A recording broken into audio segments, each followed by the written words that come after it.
बाघ बड़ी बिल्लियों में सबसे प्रतिष्ठित है। अपने भव्य काले और नारंगी कोट और लंबे सफेद मूंछों के साथ वे कई आश्चर्य और प्रशंसा की भावना का आह्वान करते हैं। लेकिन हालांकि उन्हें प्यार किया जाता है, वे विलुप्त होने की चपेट में भी हैं। आज लगभग 3890 जंगली बाघ जंगलों और सवाना में घूमते हैं। बाघों को उनके हिस्से के लिए शिकार किया जाता है और हर दिन मानव गतिविधि के लिए आवास खो देते हैं। WWF 2022 तक जंगली बाघों की संख्या को दोगुना करने का वैश्विक लक्ष्य के लिए प्रतिबद्ध है। बाघ रेंज वाले देशों के साथ काम करके हम पूरे एशिया में शून्य शिकार पर आगे बढ़ रहे हैं। भले ही हम महत्वपूर्ण बाघ परिदृश्य सुरक्षित करते हैं और अवैध बाघ भागों की मांग को रोकते हैं। और उत्पाद बाघों के बारे में अधिक जानना चाहते हैं, जिसमें आप कैसे मदद कर सकते हैं? नीचे दिए गए प्रश्नों और उत्तरों पर एक नजर डालें। बाघ आश्चर्यजनक रूप से विविध आवासों में पाए जाते हैं। वर्षा वन, घास के मैदान, सवाना और यहाँ तक कि मैंग्रोव दलदल भी।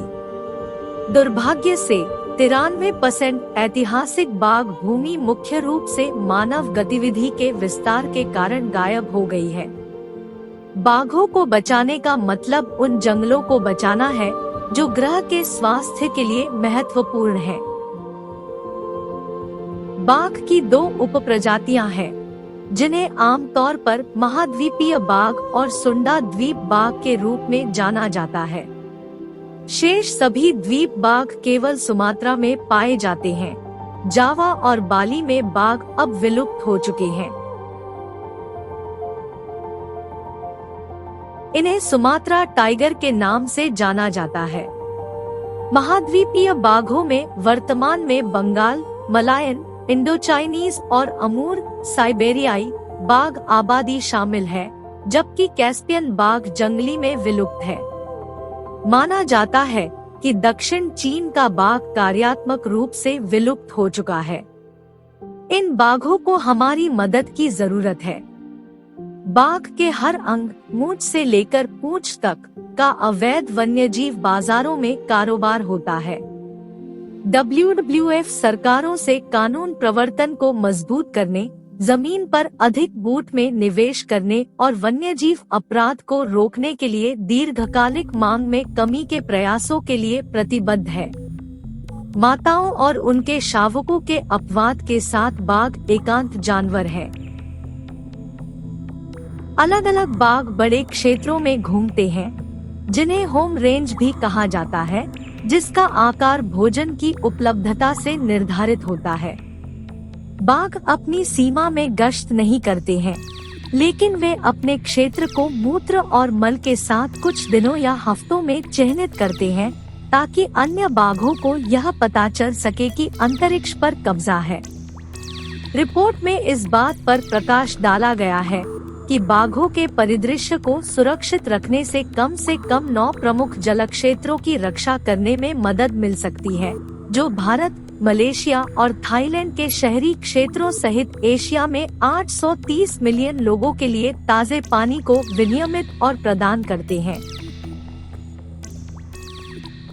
इसी तरह बाघों के परिदृश्य की सुरक्षा बदले में कार्बन पृथक्करण के लिए महत्वपूर्ण अंतिम शेष वनों की रक्षा कर सकती है, जिससे जलवायु परिवर्तन को कम करने में मदद मिल सकती है।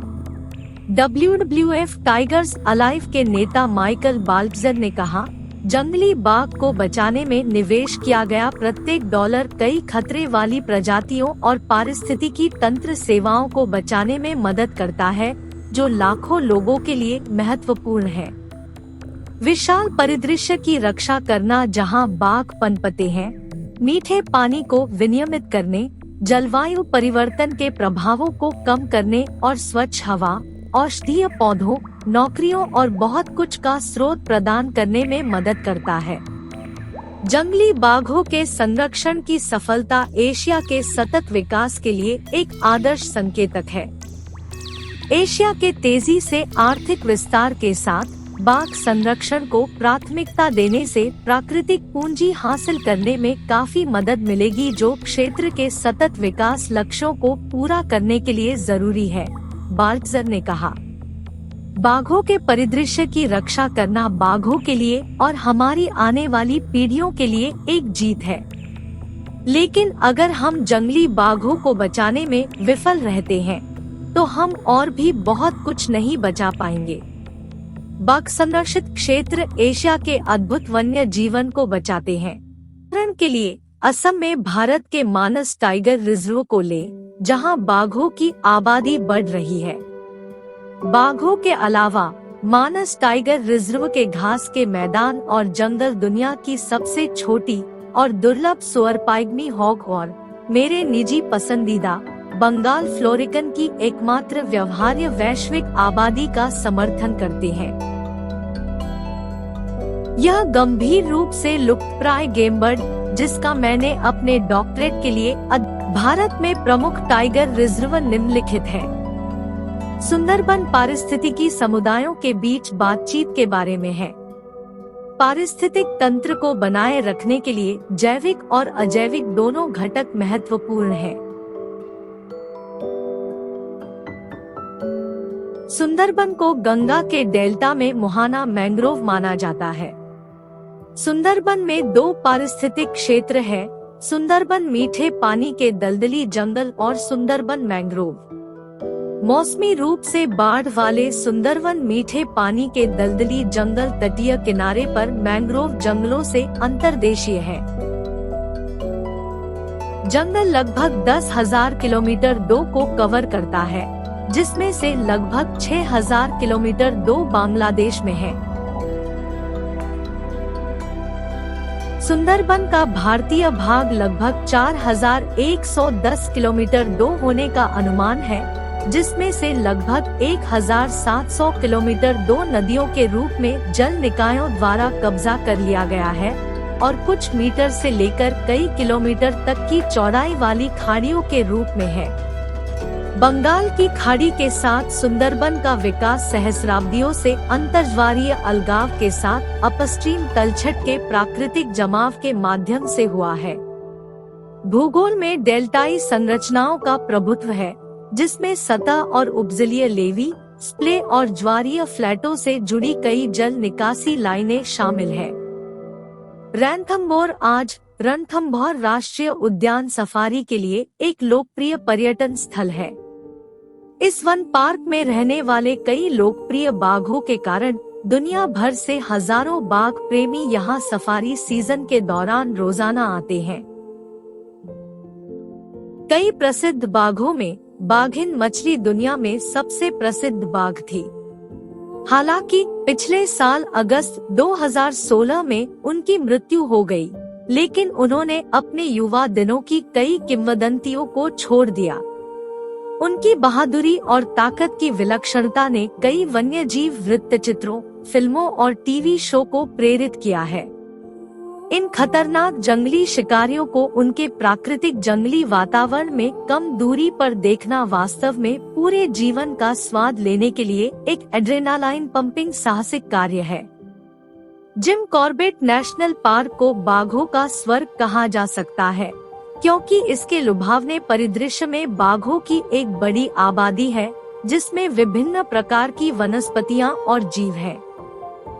प्रसिद्ध बाघ शिकारी से प्रकृतिवादी बने जिम कॉर्बेट 1875 से 1955 के नाम पर गौरवपूर्ण गंतव्य Jim Corbett national park Bharat का पहला राष्ट्रीय उद्यान था, जिसे 1936 में उत्तरी भारत के पहाड़ी राज्य उत्तराखंड में स्थापित किया गया था। यह भारत के सबसे प्रसिद्ध वन्यजीव स्थलों में से एक है। नैनीताल और पौड़ी जिलों में फैला कॉर्बेट नेशनल पार्क 1288 वर्ग किमी के क्षेत्र में फैला हुआ है, जिसमें पड़ोसी रिजर्व सोनांदी वन्यजीव अभयारण्य और रिजर्व वन शामिल है। यह लगभग 110 वृक्ष प्रजातियों, 50 स्तनधारियों की प्रजातियों, 580 पक्षी प्रजातियों और 25 सरीसृप प्रजातियों का घर है, जो पार्क के निचले और उच्च क्षेत्रों में पाए जाते हैं।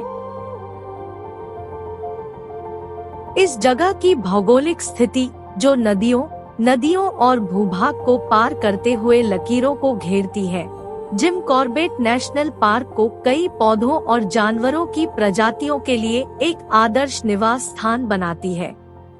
कॉर्बेट के जंगली निवासियों में सबसे प्रसिद्ध बंगाल टाइगर, एशियाई हाथी, तेंदुए, जंगली सुअर, सुस्त भालू, सियार, नेवला और मगरमच्छ है।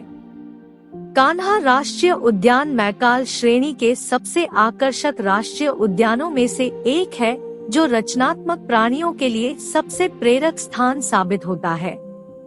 जीव जो जंगलों में नहीं रहते हैं, लेकिन जंगलों बुद्धिमान प्राणियों, इंसानों के लिए महान आकर्षण है, जो वन्य जीवन और प्राकृतिक विस्मय के लिए बहुत आकर्षक है। उन बुद्धिमान प्राणियों में 18वीं शताब्दी के सबसे उल्लेखनीय लेखक और उपन्यासकार रुडयार्ड किपलिंग ने एक बार इस स्थान का दौरा किया था। वह स्थान जो बारहसिंघा, दलदली हिरन की विशाल संख्या का आदर्श घर है और कई लोगों की जिज्ञासा के लिए रुडयार्ड किपलिंग द्वारा द जंगल बुक का आविष्कार कान्हा और आसपास के क्षेत्रों की पूर्ण प्रेरणा का परिणाम था। उष्णकटिबंधीय आधारित जलवायु के साथ कान्हा में ग्रीष्मकाल 43 डिग्री सेल्सियस तक पहुंचने के लिए इतना कठोर है, लेकिन मध्य प्रदेश के मध्य उच्च भूमि क्षेत्र में भी विशिष्ट रूप से भारी मानसून के साथ 1800 मिमी की औसत वर्षा के साथ आसपास के और अधिक सुंदर बनाने के लिए विशिष्ट रूप से डूबा जा रहा है। हरा भरा इसके विपरीत कान्हा के घने जंगलों में पारा स्तर 2 डिग्री सेल्सियस तक गिराने के लिए सर्दियां अधिक कंपकंपाती पाई जा सकती हैं। बाघों के संरक्षण में हम न केवल एक विशेष प्रजाति को बचा रहे हैं, बल्कि हमारे लुप्तप्राय पारिस्थितिकी तंत्र को भी बचा रहे हैं। बाघ एक बड़े क्षेत्र में चलता है और उसे एक बड़े वन क्षेत्र की आवश्यकता होती है। बाघों के लिए आवश्यक बड़ी रेंज हमें लैंडस्केप कनेक्टिविटी और संरक्षण पर ध्यान केंद्रित करने के लिए प्रेरित करती है, जो पूरे जीवमंडल के लिए भी फायदेमंद है। 20वीं शताब्दी की शुरुआत में भारतीय बाघों की संख्या लगभग 40,000 थी। आजादी के बाद बाघों को बेरहमी से मार दिया गया और 1972 के बाघों ने उनकी संख्या 1,500 से कम रखी। भारत के बाघ अभयारण्यों सहित जंगलों और अन्य प्राकृतिक आवासों की रक्षा करने की तत्काल आवश्यकता है। हमें बाघों के अस्तित्व को सुनिश्चित करने के लिए स्थानीय समुदायों को शामिल करना चाहिए। बाघ संरक्षण के माध्यम से हमारे पारिस्थितिकी तंत्र की रक्षा के लिए एक मजबूत संदेश जनवरी से जनवरी तक पहुंचना चाहिए।